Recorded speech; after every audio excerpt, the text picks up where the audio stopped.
We all have a wrestler we want to see in the main event, and that transcends time as well. For example, if I go back to the Attitude Era, I would have picked D'Lo Brown. Don't know why, just liked him. Move forward a few years and it would be Christian, which of course eventually happened, whereas today it's Rusev. Wonderful. Where the hell is Rusev? Although these are my personal choices, there are some guys and girls that seemingly should have the weight of the WWE machine behind them because they've got it all, instead of it just being one bald dude's opinion. That doesn't happen though. There's a million reasons as to why this is the case, but that doesn't make it any easier. When all the stars seem to align and yet the trigger isn't pulled, it can be a real head scratcher. There's the flip side to that as well, where the talent themselves is at fault, but hey, that's not cool either. I'm Simon from What Culture. Remember to subscribe. And this is 10 times WWE failed to create main event players. Number 10, Test. If you believe in the idea of alternate dimensions, I suppose there's one where Test runs NXT and is married to Stephanie McMahon. He likely has a cupboard filled with world titles too.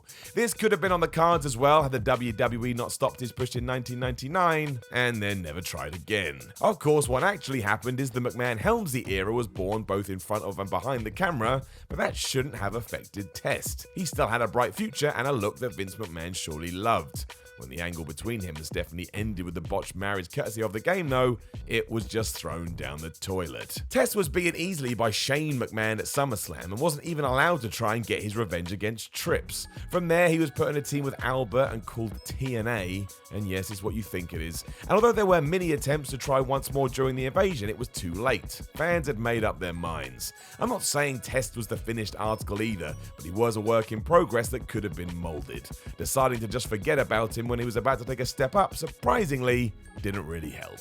Number 9, RYBACK. Happening between 2012 and 2013, RYBACK seemed destined for the top of the card when he blazed into WWE and beat everyone. It was all very Goldberg, but who cares? It was working and that's what matters. He was put in a headline spot too early against CM Punk due to unexpected circumstances, but even losing there wasn't a big deal. The crowd was still in the big guy's favor and were willing to feed him more. WWE was not. Following the Punk feud, RYBACK lost to Mark Henry at WrestleMania 29, which was odd, but still turned heel to go after John Cena and the world title. This was ill-handled as well, as RYBACK was just waylaid by John, which hurt him even more. It was like every step he took forward, he was forced into taking 2 back. It got worse afterwards as he walked around just bullying people, including stay hands, and it all felt very mid-card. There was then an odd association with Paul Heyman and a ridiculous team with Curtis Axel, and now he's not even with the company. What a fall from grace that is, especially when at one point he had a whole arena shouting that they wanted to give him some food. Number 8, Rob Van Dam. I would love to know what the WWE locker room thought of RVD in 2001 and 2002 when out of everybody in the alliance, it was he that was beloved by fans. His popularity just grew and grew, with the only thing in the way being the invasion storyline. When that was done, there was huge money with Rob Van Dam. He proved this after matches with Jeff Hardy, Kurt Angle, Steve Austin and The Undertaker, but he was still moved into the mid-card afterwards where he won the IC title. It wasn't so bad as it meant bouts against Eddie Guerrero and William Regal, but a lot of the audience wanted to know where exactly he was going to fall in the long run. There were hints in 2002 after feuding briefly with Triple H for the world title, but despite having great matches and getting huge reactions, he never broke through the ceiling. There were rumors he was accused of being too stiff, which didn't help matters, and it wasn't until 2006 when he finally won the big one. It just wasn't destined to be, however, as that was over quicker than Mojo Rawley wearing blue paint on his face, as within weeks he'd lost the belt after personal issues. And when I say personal issues, I mean he got busted by the police with drugs in his car.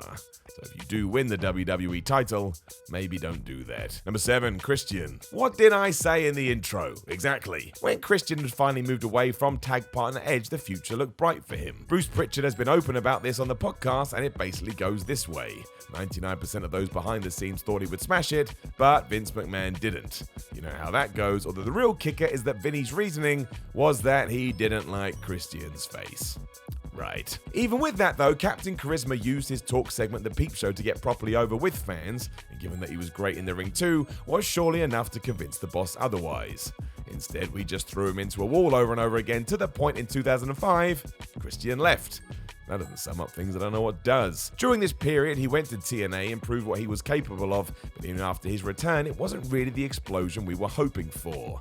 He got his world title run eventually, but the fact there's an asterisk over that in relation to Edge's career-ending injury means the whole thing is a big pile of bullshit. As far as I know, as I'm saying these words, Christian still hasn't officially retired, so let's hope he's got one more run in him. Number 6, Bobby Lashley. You could argue this for both of Bobby Lashley's WWE runs, as even during the latest one, I don't really get what WWE is doing with him.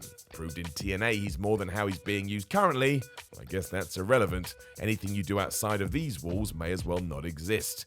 Going back to 2006 and 2007, however, when he first busted on the scene, he seemed like a sure thing. It was more Lashley's look than anything else, but still, he could convince you that he was a legit tough guy, and with the right tools around him, Bobby would have shone brightly. Unfortunately, the physique took over proceedings too much in the sense Vince McMahon pushed him too hard too fast, and that pissed off the fans in the process. The whole thing felt forced, there was no time to build that relationship, and by the time he had been put in Donald Trump's corner, there were a lot of worried faces.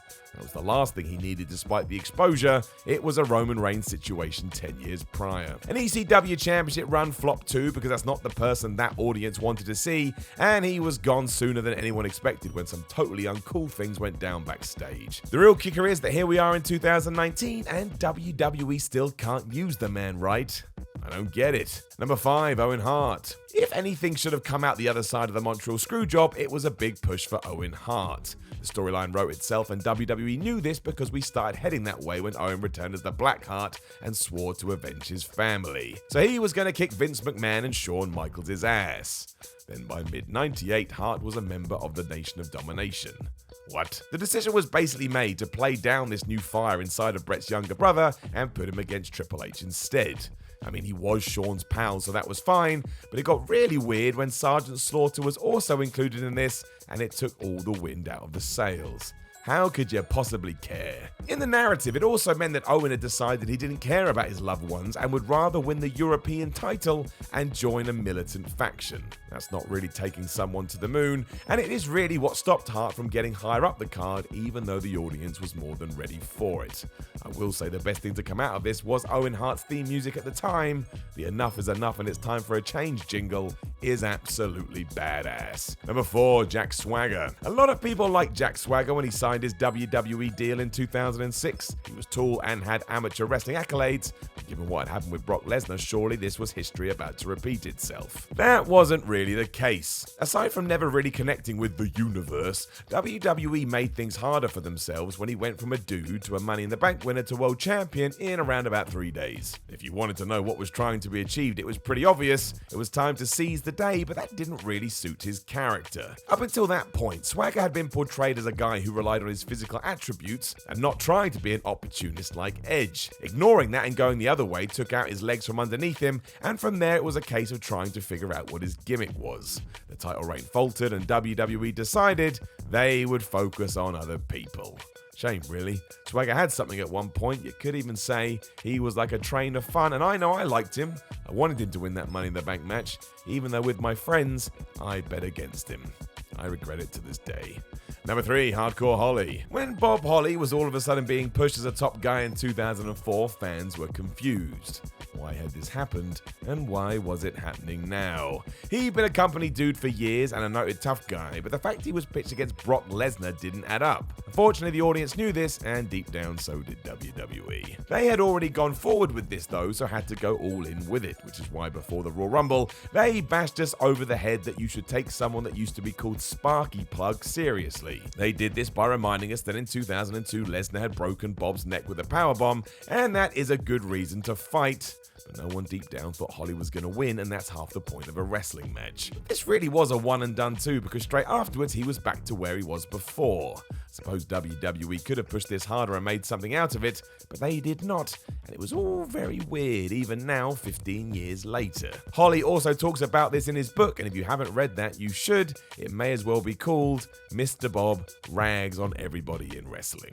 Number 2, Billy Gunn. This kinda wasn't really WWE's fault. The blame lies squarely at the feet of The Rock, who ruined Billy Gunn in a now infamous promo in 1999, where he was not only hilarious, but also told the truth. Fans laughed, realized he was right, and that was that. Gunn was done, even if he had won the King of the Ring that year. The line most people remember is that the Great One said Billy absolutely sucked. Turned out behind the scenes, Rock actually thought this, and that was an issue. The People's Champ didn't want to work with Gunn and made sure he had the upper hand from the get-go. It seemed like everything was working against Mr. Ash during this period, and once Rock had beat him at SummerSlam, WWE decided none of this was worth the effort. Their plan had failed, and a few months later the New Age Outlaws were back together, and there was a reason for that. Billy had been pegged as a tag team guy, although to be fair, it is one of the best tag teams we ever saw in WWE. Number 1, Mabel. The King of the Ring 1995, as well as that whole year in WWE, was rubbish. No star power, running out of money bookended things, and Vince McMahon was scrambling around to try and find something and someone to turn the tide. The answer? Turn back the clock and find a monster heel that wouldn't have looked out of place in the 80s. Cue Mabel. The push started with the big man winning the aforementioned King of the Ring, where he also beat The Undertaker, but this push went on after the fact too. He was written in for the SummerSlam main event against Kevin Nash, but no matter what WWE did, nobody was ever going to buy this. It wasn't encouraged, and like a lot of guys on this list, eventually everyone involved had to accept it was time to give up. So they just gave up.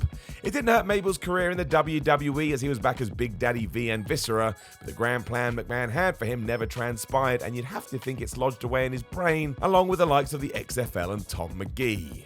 One day I hope to see into that brain. I imagine it would be incredibly fascinating. And yes, I know that sounded weird. Know of any other times WWE failed to create main event players? Let us know in the comments below, and don't forget to like, share, and subscribe. Then head over to whatculture.com and read yourself some articles, and follow What Culture on Twitter at WhatCultureWWE. My name is Simon from What Culture. I know my voice sounds absolutely ridiculous, but nobody can hold me down. I'll speak to you soon.